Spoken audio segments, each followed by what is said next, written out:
되어서이니라. 아멘. 오늘 요한복음 4장 27절부터 마지막 54절까지 말씀 중심에서 사마리아 여자의 전도라는 제목으로 하나님 말씀 증거하겠습니다. 지난 시간에 우리 예수님께서 사마리아 여인을 만나시고 그에게 내가 그리스도다 라는 말씀을 하셨습니다. 그래서 그 말씀을 하시기 전에 너무나 귀한 말씀들을 많이 깨닫게 되었고, 그러자 그 모든 것들을 다 통찰하시는 자기가 생각하는 그리스도, 그 메시아가 오신다면 그 부분을 우리에게 분명히 알게 해주실 것입니다 라는 고백을 하였고, 바로 그가 나다 라는 말씀을 하시면서 참된 예배, 또 내가 그로라 하는 말씀을 통해서 내가 그리스도인 것을 증거하심에 대해서 말씀을 나눴습니다. 오늘 27절부터 마지막 54절까지는 그 내가 그로라, 내가 메시아, 곧 그리스도다라는 말을 듣고 믿었던 이 사마리아 여인이 어떻게 전도했는지, 그리고 그 전도 이후에 우리에게 우리 예수님께서 전도에 관한 말씀을 하시면서 두 번째 이적, 왕의 신하의 아들의 병을 고쳐주시는 이 일을 통해서 전도의 사역을 마치시는 그러한 내용으로 54절까지 이루어져 있습니다. 27절부터 42절까지는 사마리아 여자가 즉시 가서 전도한 내용에 대해서 42절까지 말씀하고 계시고, 43절부터 45절 이 세 말씀에 걸쳐서 예수님께서 갈릴리로 가셔가지고 복음을 전하셨다라는 말씀, 그리고 46절부터 마지막 54절까지 왕의 신하의 아들에게 왕의 신하 아들을 고치는 기적을 통해서 왕의 신하에게 전도함으로 그 모든 가정이 예수님께로 돌아왔다는 그러한 사건이 기록되어 있습니다. 지난 시간에 너무나 중요해서 하지 못하고 넘어간 부분이 있었는데요. 어떻게 신령과 진정으로 예배 드려야 되나? 참된 예배의 정의, 하나님께서 받으시는 신령과 진정의 예배의 정의, 거기에 대해서 잠깐 말씀드렸고, 그것은 뭐라고 말씀드렸죠? 성도의 영이 누구를 힘입어서요? 성령을 힘입어서 신령한 세계에 들어가서 성령님으로 우리의 중생한 영이 그렇게 들어가고, 그리고 예수 그리스도와 영적인 교통, 영적인 교제를 함으로 하나님의 말씀, 성경 말씀을 순종하는 것, 그것이 참된 생명수의 역사요, 그것이 예배의 정의라고 할 수가 있겠습니다. 그런 마음가짐으로 우리가 예배를 드려야 하겠고, 그런 바른 진리의 깨달음이 있으신 분들은 지금 말씀드릴 그러한 구체적인 모습으로 하나님 앞에 예배하게 됩니다. 그러니까 지금 이 시간에도 이제 오전 예배에 이어서 오후 예배를 드리고 계시는데, 이 예배가 내 육체가 아닌 중생한 영, 그리스도와 함께 교통하는, 또 성령님과 함께하는, 성령을 힘입는 그러한 영적인 행위라는 것을 기억하시고, 그렇게 보이시지 않는 영이신 하나님께 바른 경배와 영광을 돌려드려야 합니다. 그 결과로 하나님의 말씀만을 그대로 순종하고자 하는 그런 깊은 결단 혹은 회개, 그리고 위로가 있는 것입니다. 영이 소성케 되고, 또 잘못했던 것들을 발견해서 진심으로 회개하는 자들에게 하나님께서 말할 수 없는 사죄의 은총과 기쁨을 더해주시는 그러한 일들이 이 예배 가운데 있다라는 것을 아셔야 합니다. 그런 예배를 늘 추구하셔야 되고, 그런 예배를 드리시도록 힘쓰셔야 하는 것입니다. 육체의 정욕을 십자가에 못 박고 나의 중생한 영으로 하나님 앞에 예배 드리려고 그렇게 힘쓰시는 우리들이 되어야 합니다. 그런 영을 가진 이들은 구체적으로 이제 이와 같은 행동들이 나타나게 됩니다. 그래서 하나님이 기뻐하시는 신령과 진정의 예배의 구체적인 모습, 그런 것들을 좀 잠깐 살펴보도록 하겠습니다.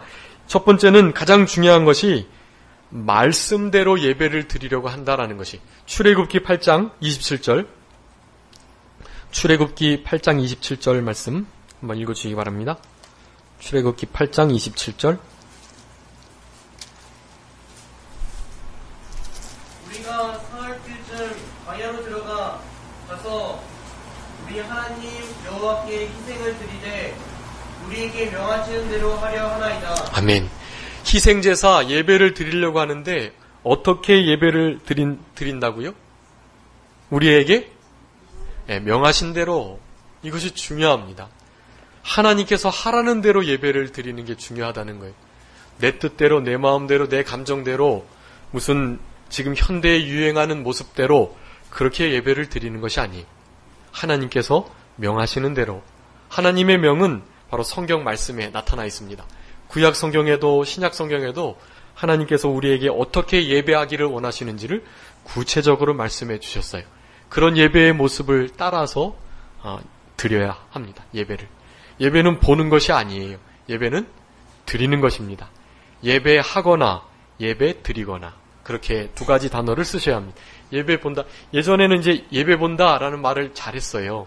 예배는 보는 게 아니에요. 예배는 드린 것입니다. 예배는 드리는 것, 혹은 예배하는 것, 그렇게 분명히 용어를 정리하셔야 되겠습니다. 어떻게 하면 하나님께서 하나님의 명대로 예배를 드릴까? 뭐 많이 있지만 시편 5편 7절에 보면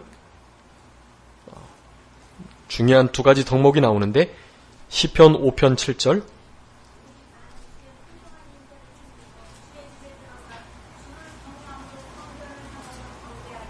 아멘. 하나님께 경배 드리는데 무엇을 의지해서요? 하나님의 풍성하신 인자를 힘입어서, 그리고 무엇함으로? 경외함으로. 이 두 가지입니다. 두 가지. 하나님의 인자는 사랑이에요. 하나님의 사랑은 예수 그리스도의 십자가의 사랑. 구약시대에는 오실 그리스도. 지금 내가 끌고 온 이 양, 이 소, 이것이 바로 나의 죄를 위해서 대신 죽으실 우리 예수님이라는 것을 믿으면서 그것을 바치는 것입니다.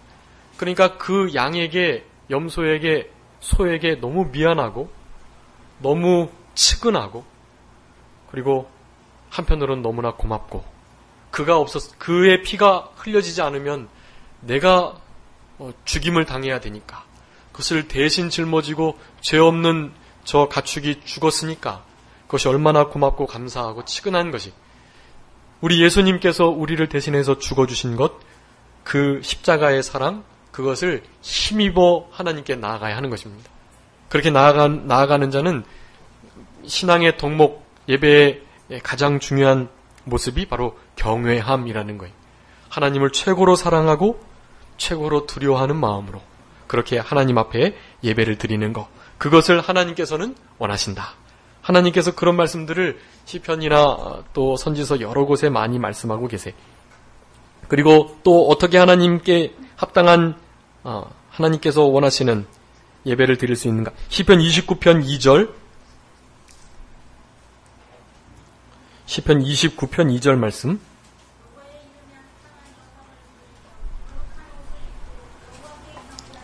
아멘. 합당한 영광을 돌리고 무엇을 입고요? 거룩한 옷을 입고, 그 또 두 가지입니다. 하나님께 드릴 수 있는 최고의 합당한 영광을 돌려야 되는 거예요. 여러분이 가지고 계신 최선이 하나님 앞에 합당한 영광이 아닐 수가 있어요. 최선보다도 더 나은 것을 드려야 합니다. 그러니까 최선을 드려야 돼요. 그 두 가지를 같이 드릴 때 그나마 겨우 하나님이 받으시기에 합당한 영광을 조금이나마 돌려드릴 수가 있는 거예요. 최선을 다해서 최선의 것으로 드리지 않으면 하나님께 합당한 그런 영광의 예배를 드릴 수가 없어요. 그렇기 때문에 우리는 최선을 다해서 최고의 것을 드려야 한다. 예전에는 그렇게 다 썼다고 들었습니다. 옛날에는 그 지폐를 신권을 바꾸기가 어려웠으니까 자기가 가지고 있는 지폐 중에 헌금할 거 제일 좋은 것을 어떻게 했다 그러죠? 다렸다고 그래요. 다려서 헌금을 드렸대요. 여러분 그거 최선의 것을 최고로 드리는 거예요. 그거 아무것도 아닌 것 같지만 그렇지 않아요. 하나님을 진짜로 사랑하는 자들이라면 이렇게 그냥 주머니에서 꼬깃꼬깃해서 이렇게 있으면 하고 없으면 안 하고 그런 게 아니고요. 한 주간 준비해서 하나님 앞에 이것 드림으로 하나님이 기뻐 받으시도록 최고의 것을 드려야지 하는 마음으로 헌금을 하는 것입니다. 근데 그 합당한 경배와 영광, 그 예물보다도 더 중요한 게 있어요. 그것은 바로 거룩한 옷이라는 것입니다. 그 거룩한 옷은 가장 좋은 옷, 깨끗한 옷, 뭐 그런 게 아니에요.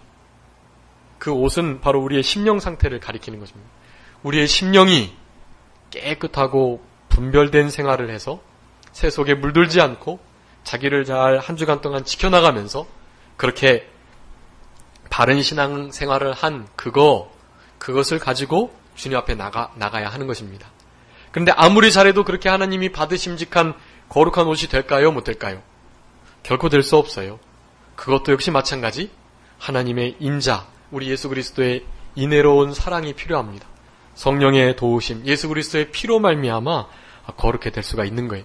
그러니까 한 주간 좀 형편없이 살아가셨다 할지라도 주일날 아침에 나오셔서 예수 그리스도의 피를 의지하고 성령의 도우심을 힘입으셔서 회개하시면 거룩한 옷을 입으시게 되는 거예요. 우리의 거룩함이 아닌 주님이 주시는 거룩함을, 의로움을, 칭의를 얻을 수가 있는 것입니다. 합당한 경배와 영광, 거룩한 옷, 이거 가지고 하나님 앞에 예배 드려야 된다. 시편 51편에는 무엇이 있냐 하면 상한 심령이 있습니다. 시편 51편 17절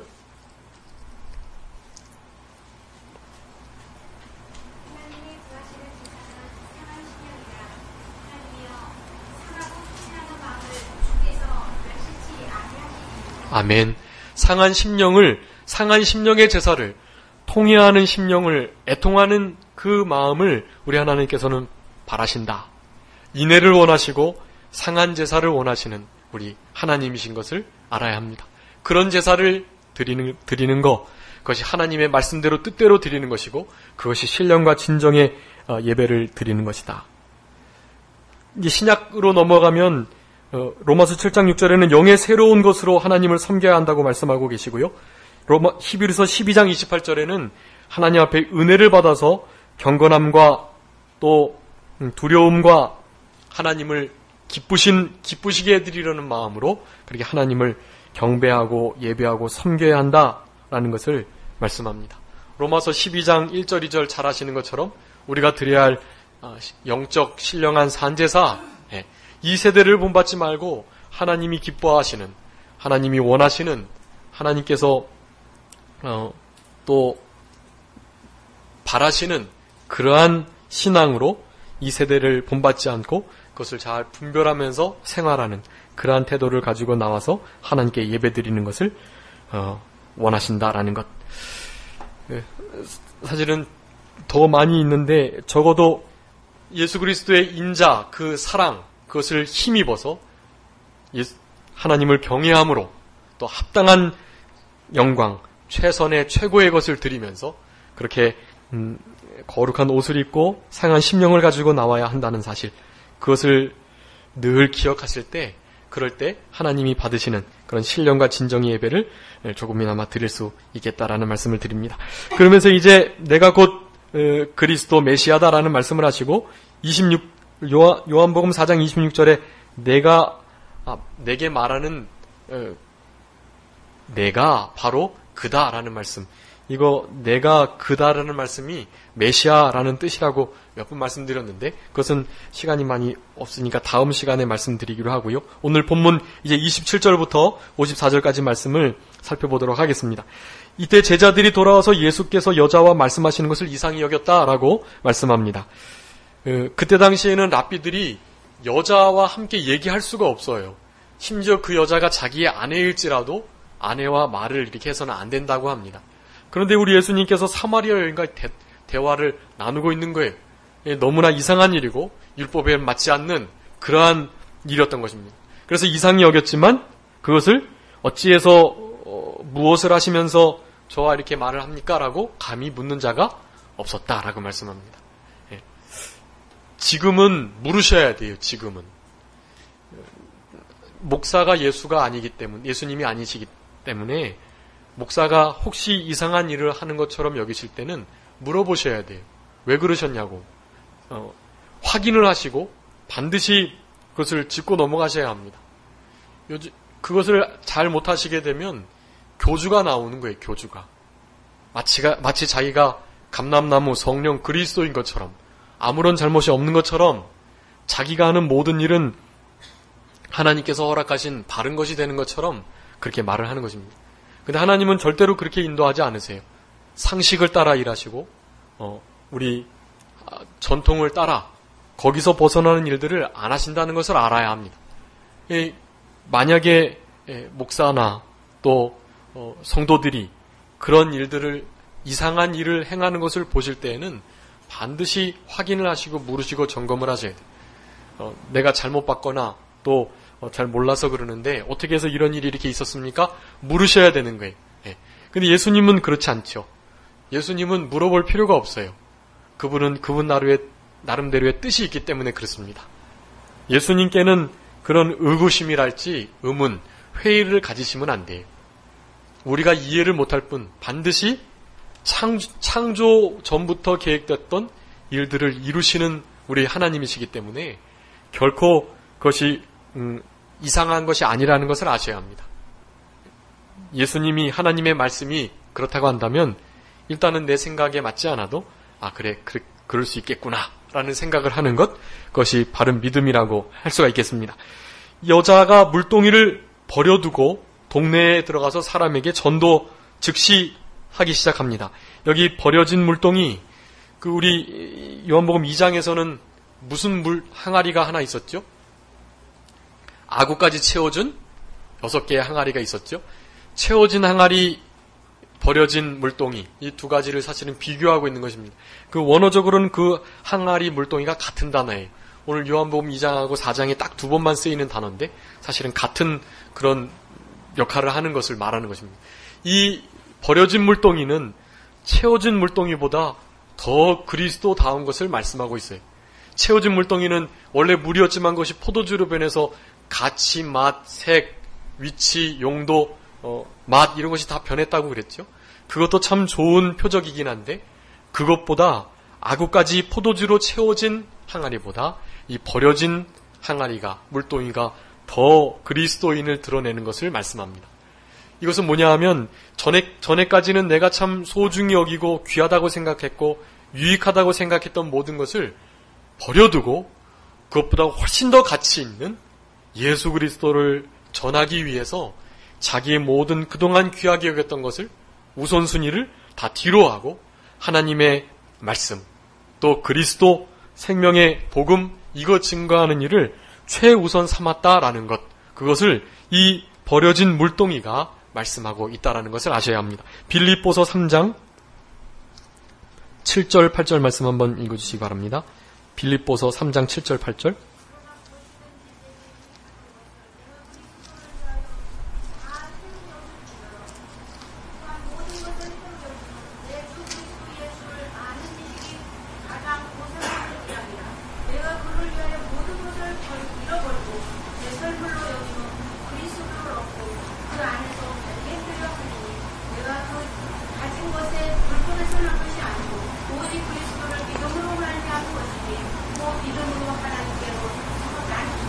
아멘. 사도 바울이 예전에 복음 전하는 것, 그때는 이제 복음이 아니었고 율법과 하나님의 말씀을 풀어주고 그런 바리새인으로서의 역할을 감당했던 자이었는데, 예수님을 다메섹 도상에서 부활하신 예수님을 만나고 난 다음에는 히브리인 중에 히브리인이요 베냐민 지파요 또 바리새파에 속한 열심 있는 가말리엘 문화생의 8일 만에 할례를 받은 그런 최고의 유대인이었다는 모든 것을 다 해로 여겼다라고 말씀합니다. 왜냐하면 예수님을 발견했기 때문이라. 그 예수님을 얻기 위해서라면 이제까지 나에게 유익하던 것, 도움이 많이 됐던 거, 그런 것들을 기꺼이 버린다라는 것입니다. 마치 무엇처럼요? 배설물과 같이 오물처럼 여기면서 그것을 버렸다라는 것입니다. 목적은 두 가지, 그리스도를 얻는 것, 그리고 그 안에서 발견되는 것. 이 두 가지가 참 귀합니다. 우리 사마리아 여인은 이렇게 정의된 신앙은 아니었지만 바로 이 신앙이 지금 급한 게 물을 기러 가는 것이고, 자기 지금 살고 있는 남자에게 또 물 갖다 주는 거고, 생활에 필요한 것을 채우는 일이 가장 중요할진데 그 물동이를 버려두고 그것을 정말 아무것도 아닌 것처럼 여겨두고 예수 그리스도를, 내가 그리스도를 봤다고 메시아가 아니냐고 전하기 위해서 자기의 수치를 무릅쓰고 그렇게 전도를 했다라는 것입니다. 예수 그리스도를 얻은 자, 그 안에서 발견되기를 원하는 자는 우선순위가 바뀐다라는 것을 본문의 말씀을 통해서 아셔야 합니다. 그래서 그 안에서 발견되는 거, 이것은 마치 야, 그 사람 지금 어디 있어? 그러면 예수님 안에 있을 거야 라고 말한다는 거예요. 그가 어디 있는지 물으면 그는 늘 그리스도 안에 있는 자로 발견된다라는 것을 말하는 거예요. 우리 성도님들도 그렇게 되기를 바라셔야 합니다. 어디가 있을까? 교회가 있겠지. 지금 전도하고 아마 기도하고 있을 거야. 그렇게 다른 사람들이 흔히 생각할 수 있도록 그런 생활의 패턴을 가지고 살아가야 하는 것입니다. 이 사마리아 여인은 그랬어요. 물동이를 버려두고 그 일을 힘써 행했던 것입니다. 그러면서 그 사이에 동네에 있는 그 사마리아 여인의 전도를 받은 이들이 예수께 나아오기 시작했습니다. 그러면서 물건을 사러 갔던 제자들이 좀 이것 좀 드십시오라고 31절에 말하자 32절에 내게는 너희가 알지 못하는 먹을 양식이 있다라는 말씀을 합니다. 이건 다 영적인 말씀을 하는 건데 제자들은 육적인 것으로 들었기 때문에 이렇게 대화가 잘 진행되지 않았던 것입니다. 33절에 제자들이 누가 잡수실 것을 갖다 드렸지 하는 생각을 서로 한 것이, 그 옆에 아마 있었던 사도 요한이 혹시 좀 얻어서 갖다 준 건 아닐까? 그런 말들을 서로 물어보았다는 것입니다. 34절에 예수께서 이르시되 나의 양식은 나를 보내신 이의 뜻을 행하며 그의 일을 온전히 이루는 이것이다 라고 말씀합니다. 여러분, 이 34절의 말씀이 요절이고 이 말씀을 우리는 잘 기억하고 신비에 새기셔야 합니다. 우리 성도님의 양식은 따로 있어요. 사람이 떡으로만 살 것이 아니고 하나님의 입으로 나오는 말씀으로 산다고 말씀했는데, 우리의 진정한 양식, 그것은 바로 하나님의 말씀이고 또 예수 그리스도의 그 십자가에서 흘리신 피 그리고 찍히신 살, 그것을 의미하는데, 요한복음 6장 51절에 예수님의 살과 피를 먹고 마시는 자, 그것이 믿는 자이다 라고 말씀하고, 그것이 생명의 양식이 되기 때문에 그리해야 된다는 것을 말씀하고 계세요. 하나님의 말씀이 양식이고 또 예수 그리스도의 살과 피가 양식인데, 여기서 중요한 것은 나의 양식을 설명하시면서 그렇게 말씀 혹은 살과 피라고 명사로 말씀하지 않고 동사로 말씀했다는 거예요. 그러니까 양식은 나를 보내신 이의 뜻을 행하는 거, 그리고 그의 일을 온전히 이루는 거라고 말씀합니다. 여러분, 그것이 양식이 되려면 실제로 그 일을 뜻을 행하고 그것을 이루어야 한다라는 것을 말씀하는 것입니다. 그러니까 그냥 생명의 양식, 말씀, 살과 피 그대로 두면 우리에겐 아무런 소용이 없다라는 거예요. 그것이 진짜 양식이 되려면 그것을 취해서 먹어야 된다라는 거예요. 순종해야 된다. 하나님께서 하시고자 하시는 그 일을 온전히 이루는 그것이 양식이 된다라는 것을 말씀하고 계시는 것입니다. 이 예수님께서 양식이라고 말씀하시면서 나를 보내신 이의 뜻, 나를 보내신 이는 바로 하나님이시고요. 하나님의 뜻을 행하는 것이 첫 번째 양식이다라고 말씀하셨습니다. 하나님의 뜻은 무엇일까요? 하나님의 뜻을 행해야 되니까. 하나님의 뜻은, 예수님을 향하신 하나님의 뜻은 십자가에 못 박혀 죽으시는 거죠. 십자가에 예수님의 몸을 들여서 친히 물과 피를 다 쏟으시고 단번에 완전한, 영원한, 이 세 가지가 중요한데 단번에 완전한 영원한 제사를 드리셨다. 히브리서 10장 10절부터 14절까지 보면 우리 예수님의 그 피가, 단번에 제사로 드려진 그 피가 우리를 구원하고 그것이 하나님을 섬기게 할 수 있는 중요한 신앙의 원인, 동기가 된다라는 것을 말씀하고 계십니다. 히브리서 10장 10절부터 14절, 그래서 아주 중요한 말씀이고, 그 일이, 즉 예수 그리스도께서 십자가에 못 박혀 돌아가시는 그 일이, 그러니까 유대인의 왕이 돼서 로마를 이기고 군사적으로 정치적으로 로마로부터 독립하는 그 일이 하나님의 뜻이 아닌 거예요. 예수님은 십자가에 못 박혀 죽으시는 일이 하나님께서 원하시는 뜻이라는 것입니다. 그러면서 또 하나 말씀하시기를 요한복음 6장 말씀해 보면 요한복음 6장 39절에 예수님을 향하신 하나님의 뜻이 나오는데 한번 읽어주시기 바랍니다. 요한복음 6장 39절.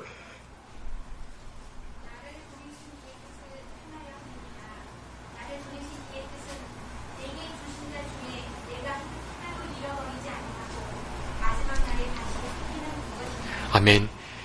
하나님께서 예수님에게 주신 자들이 있는데 그 자들을 온전히 구원해서 하나라도 잃어버리지 않는 것, 그들을 마지막 날에 온전히 부활시키는 것, 그것이 우리 하나님께서 우리 예수님을 향하신 뜻이라고 말씀하시는 것입니다. 우리 예수님은 그것을 이루시려고 하고 계시고 사마리아 여인을 지금 건져낸 이 일이 바로 그 일이라는 거예요. 지금 내가 그리스도인 것을 여러 가지 모양으로 알게 해주셨고, 그래서 그 믿음을 가지고 전도하러 간 그 이가 바로 나의 양식이 된다라는 것을 말씀하고 계시는 것입니다. 그리고 그의 일, 그 하나님의 일을 가리키는데 하나님의 일을 온전히 이루어드리는 그것이다. 하나님의 일은 어떤 일일까요? 그것은 요한복음 6장 29절에 나와 있습니다. 29절 한번.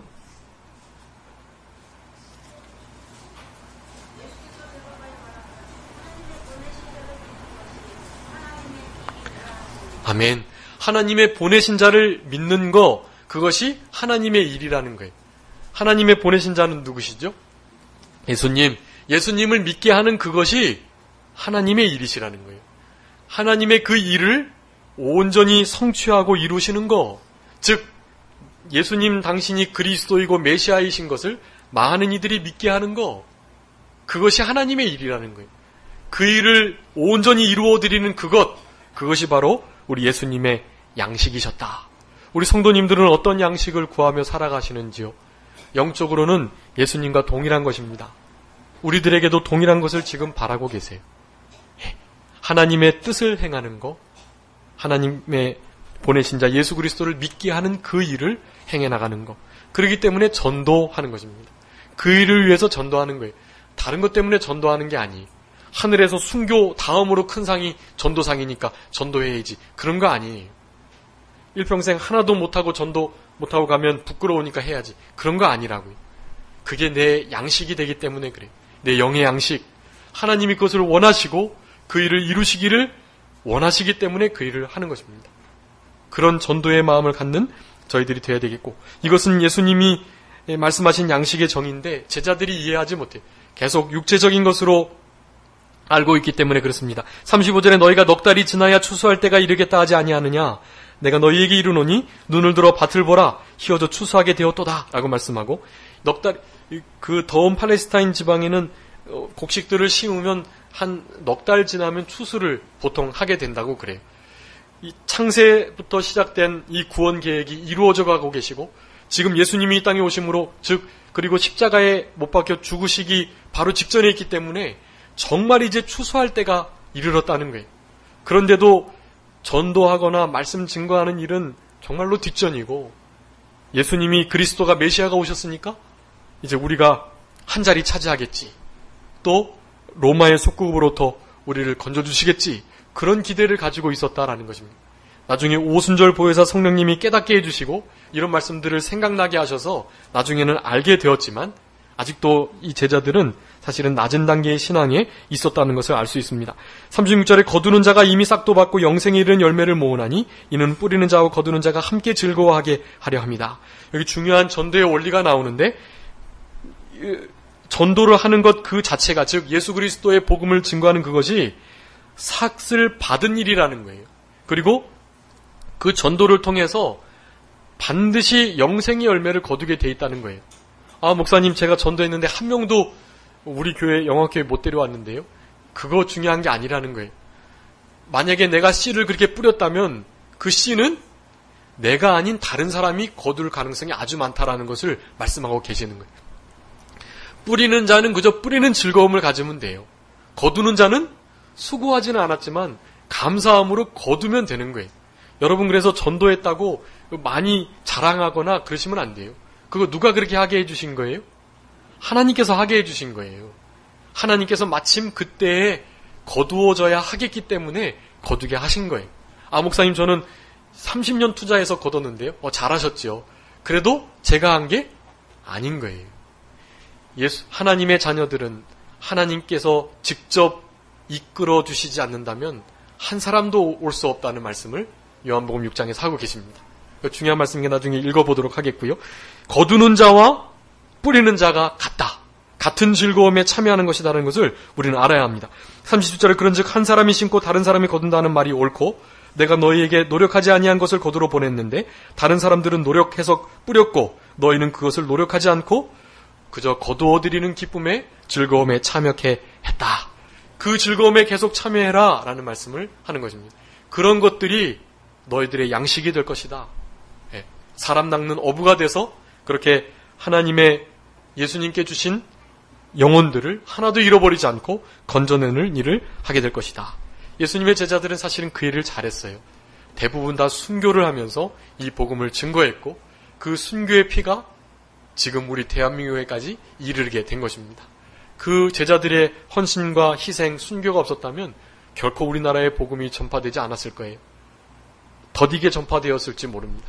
근데 그 일이 가능했던 것은 바로 이들의 뿌리는 노력, 거두는 노력, 그 즐거움에 참여했던 복음 전하는 것에 목숨을 걸었던 우선순위를 모든 것에 전도에 두었던 그것에 있다는 것을 말씀하고 고린도전서 3장 7절에 보면 뿌리는 자나 가꾸고 씨를 심는 자, 물 주는 자 아무것도 아니라는 거예요. 뭐가 중요하다고요? 자라나게 하시는 자, 하나님께서 그렇게 자라나게 하시고 결국에는 곡식이 있게 하시는 그 우리 주님께 모든 것이 달려 있다는 것을 우리는 알아야 하는 것입니다. 39절에 여자의 말이 그가 나의 행한 모든 것을 내게 말하였다 증거하므로 너희 동네 중에 많은 사마리아 여인들이 예수를 믿었다라고 말씀합니다. 여자가 나는 5번 결혼했는데 지금 살고 있는 남자도 결혼하지 않았고 근데 나의 이 모든 것을 알고 있는 사람이 있어. 자기가 생명수를 주겠대. 근데 그가 메시아라고 말하는 거야. 그리스도라고 그러셨어. 그가 내가 바로 그래. 그거 선지자 그 사람 아니야? 라는 말을 하니까 이네들에게 소망은 사마리아인들에게 소망, 유일한 소망은 다른 것이 아닙니다. 오직 메시아 그리스도뿐이에요.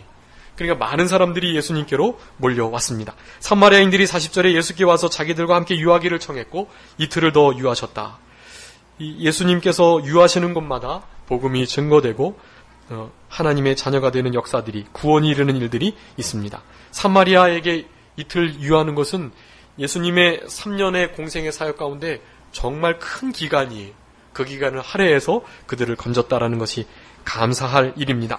41절에 예수의 말씀을 인해서 믿는 자가 더욱 많아졌는데 이제 그 여자들이 사마리아 여인에게 이렇게 말하는 것입니다. 이제 우리가 믿는 것이 너 때문에 믿는 게 아니야. 우리는 예수님이 말씀하시는 거 듣고 그 말씀을 들어보니까 그가 진짜 세상에 참된 구주신 줄 우리가 알았어. 너 말 때문에 믿는 거 아니라는 걸 확실히 해. 이렇게 지금 말하고 있는 거예요. 이것은 잘못된 신앙의 태도입니다.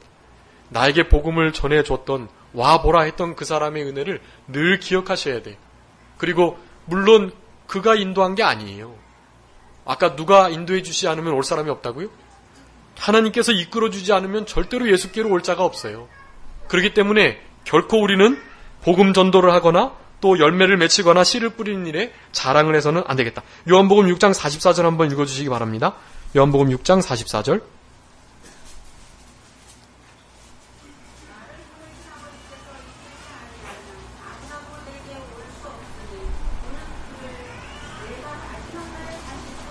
아멘. 여러분이 요한복음 6장 44절을 아주 분명하게 기억하고 계세요. 지금 잘못된 전도의 모든 방법을 성경적으로 바로잡을 수 있는 중요한 신앙적 성구입니다. 여러분, 전도는 우리가 어떻게 해서 되는 게 아니에요. 전도는 우리가 먼저 예수님 닮고 예수님의 향기를, 빛과 소금의 역할을 감당하고 있으면, 그러면 누가 보내주시는 거예요? 하나님께서 이끌어 보내주시는 거예요. 우리 영화교회는 그런 전도가 되고 있습니다. 사실은 지금 우리가 힘써 복음의 씨를 뿌리지만, 커피를 드리고 또 물티슈를 드리고 휴지를 드리고 그렇게 해서 전도하지만 그 받아가는 사람 한 사람도 온 사람이 없어요. 그런데 하나님께서 이끌어 주시는 사람들이 옵니다. 그렇게 실제로 전도지 받은 사람은 안 오는데, 그렇지 않은 다른 곳에서 하나님께서 보내주시는 거예요. 우리는 씨 뿌리는 수고도 하고 거두는 즐거움에도 참여하는 것입니다. 내가 씨 뿌린 자 그거 거두면 참 좋겠지만, 그 씨 뿌린 것은 어딘가에선가 반드시 열매를 맺혀지게 돼 있어요. 그러니까 너무 낙심하지 마시고 우리는 힘써 전도할 도리를 하면 돼요. 물동이를 버려두고 복음 전하는 일에, 예수 그리스도를 자랑하고 증거하는 일에 최선을 다하는 거예요. 그러면 하나님께서 어떻게 해주신다고요? 이끌어 보내주세요. 인도해 주신다고요. 그들을 우리는 잘 품고 함께 지어져가는 성전이 되고, 그렇게 신앙생활을 감당해 나가면 되는 것입니다. 요한복음 6장 44절 말씀이 아주 중요하다는 것을 꼭 기억하시고, 이 여인들처럼 말하는 거 아니에요. 난 네 때문에 믿은 거 아니야? 나 예수님 말씀 때문에 믿은 거야? 뭐 그렇게 확인하지 않아도 돼요. 다 맞는 말인데. 그러면서 이제 왕의 신하의 아들 고치는 말씀이 43절부터 54절까지 나옵니다. 시간이 많이 지났는데, 여기서 중요한 것은 이 왕의 신하의 아들이 죽을 병에 들었는데, 이 죽을 병에 걸리는 아들을 위해서 이 갈릴리 가나와 가버나움에서는 30km 넘게 떨어진 곳이거든요. 여기까지 예수님을 쫓아와서 간청했다는 것이. 근데 이 간청한 믿음이 참 좋은 믿음이지만, 우리 누가복음에 나오는 그 백부장의 신앙, 백부장의 신앙보다는 조금 좋지 않은 거예요. 왜냐하면 백부장은요, 예수님께서 우리 집에 오시는 것조차도 감당치 못하다고 말했어요. 그리고 무엇만 하면 말씀으로도 충분히 병을 고칠 줄 아셨던 거예요. 그리고 심지어 죽은 자라 할지라도 살리실 수 있는 그런 믿음을 가졌어야 하는 것입니다. 근데 이 왕의 신하는 그러진 못했어요. 예수님이 반드시 오셔야 할 것, 그리고 죽기 전에 오셔야 될 것, 이런 것을 통해서 반드시 와야 할 것과 오셔가지고 만지시고 안수하셔야만, 죽기 바로 전에 오셔서 그 역사를 해야만 될 줄로 알았던 것입니다. 어쨌든 아픈 상한 아버지의 마음을 가지고 자녀를 위해서 이렇게 주님 앞에 매달리는 것이 중요해요. 간청하고 가서 오셔가지고 아들을 고쳐주셔서 하는 이런 소원의 믿음이 아주 중요하다는 것을 우리는 아셔야 합니다.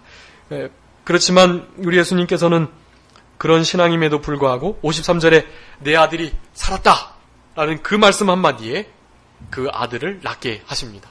그 때를 비교해 보니까 예수님께서 명령하셨던 그 때인 거예요. 그래서 그 예수님의 표적을 보고 그 왕의 신하와 그 온 집, 아들 다 예수님을 믿는 역사가 있었다. 이것이 두 번째 기적인데, 이 기적을 통해서 하나님이 영광을 받으시고 죽은 자들을 살리시고 또한 아픈 자들을, 심령의 병을 진 자들을 고쳐주시는 분이라는 것을 밝히 드러내시면서 하나님의 아들이신 것을, 또 영생을 주시는 분이시라는 것을, 바로 그리스도이시라는 것을 증거하셨습니다. 오늘 이 27절부터 54절까지 다 전도에 관한 말씀이에요. 근데 그 전도는 최우선적으로 해야 할 것이고, 예수님을 정말 귀하게 여긴다면 정말로 이렇게 건너뛸 수 없는, 그 복음을 전하지 않을 수 없는 그런 심령 상태가 되어야만 된다라는 사실. 그리고 중요한 것은 우리 하나님께서 이끄는 자들이 주의 주 예수께로, 교회로 올 수 있다는 사실, 그것을 기억하시고 주님의 능력을 의지해서 전도하시되 내가 내 말로 하는 것이 아니고 행동으로 하는 것입니다. 행동으로 그리스도의 향기로 그렇게 복음을 잘 증거하시는 우리 성도님들이 되셔서 한 주간도 우리 하나님의 마음을 기쁘시게 하는 그런 성도님으로 살아가시는 저희들이 되어야 되겠습니다. 기도하겠습니다. 살아계신 아버지 하나님 감사합니다. 우리들에게 요한복음의 말씀을 통하여 우리 예수님의 행적을 통하여 생명의 복음의 말씀을 증거하시고 전도를 위하여 이 땅에 오신 십자가에 못 박혀 물과 피를 다 쏟으시면서 살이 뜯기심으로 하나님의 뜻을 이루시고 하나님의 그 일을 온전케 해주시는 이 일을 위하여 우리 예수님 오셨다는 것, 그것이 생명의 양식이 된다는 것을 영적으로 깨닫게 해주신 것을 진심으로 감사하옵고 감사합니다. 하나님, 저희들 아무쪼록 하나님 말씀을 순종하고 예수 그리스도의 살과 피를 먹고 마시며 그 생명의 말씀을 증거하는 것으로 우리의 영적 생명의 양식을 삼는 지혜로운 저희들이 되게 하여 주시고 우리 예수 그리스도의 그 십자가의 구속과 영생과 부활과 천국을 전하지 않으면 견딜 수 없는 그런 열정을, 구령의 열정을 저희들에게 허락하여 주셔서 이 씨를 뿌리고 열매를 거두는 즐거움에 힘써 참여하는 저희들의 남은 생애가 되게 하여 주시옵소서. 감사하옵고 예수 그리스도의 이름으로 기도 올리옵나이다. 아멘.